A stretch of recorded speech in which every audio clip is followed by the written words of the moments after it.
The joy of collecting cameras is there's so many out there, many of which are completely different to each other. And although I like to collect cameras to use, occasionally I will find a camera which is such a fantastic design or different that I just have to, add it to the collection. And this camera, I've had a couple of these. I had one and sold it and regretted selling it because it was such an interesting camera. And this is the Purma Special. And the Purma Special is unusual in lots of different ways. The first thing is you will see this case, and the camera opens from that is the front, right?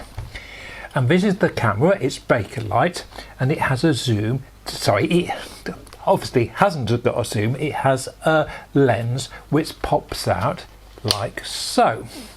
I'm just going to pop the lens in for a moment because I want to take the camera out of the case, which is slightly easier said than done, but it does slide out.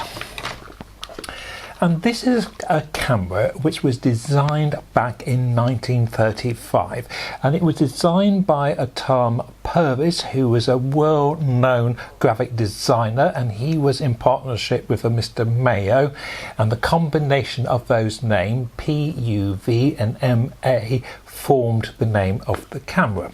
And we see a Bakelite camera with this lens. It's an English camera. It was made in the UK. It's completely Bakelite. This, as I said, model was designed in 35-36 and came out in 36 and sold extremely well. And there was another model after the war in 1952, which was a metal-made camera. Now, this takes 1:7 film, which was very popular of the time. But there is something else very unusual about this camera. It is the shutter. Now, see what happens. Right, that's the first time I shoot it. Then I'm going to shoot it on the side. And then I'm going to shoot it on the other side. Did you hear that the last time? I'll do that again. Right, so 1, 2,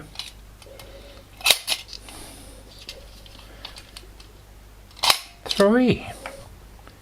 3 different shutter speeds. The slow speed, which is indicated here, slow about ray, is I think about 1/25th of a second. This is 1/150th, and I think the fast is 1/500th of a second. So we actually do have a camera with a gravity focal plane shutter.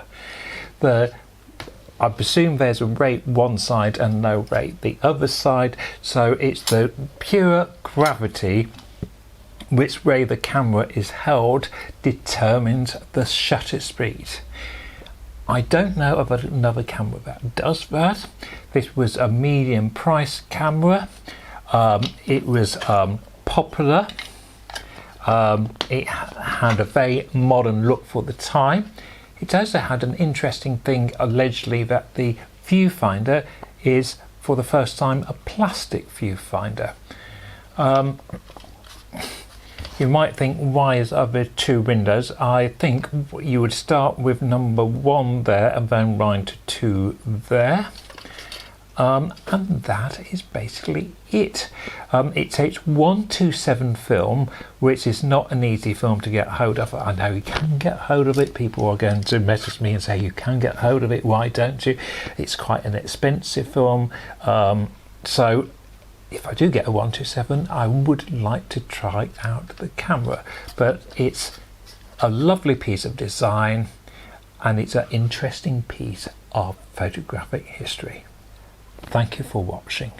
Bye for now.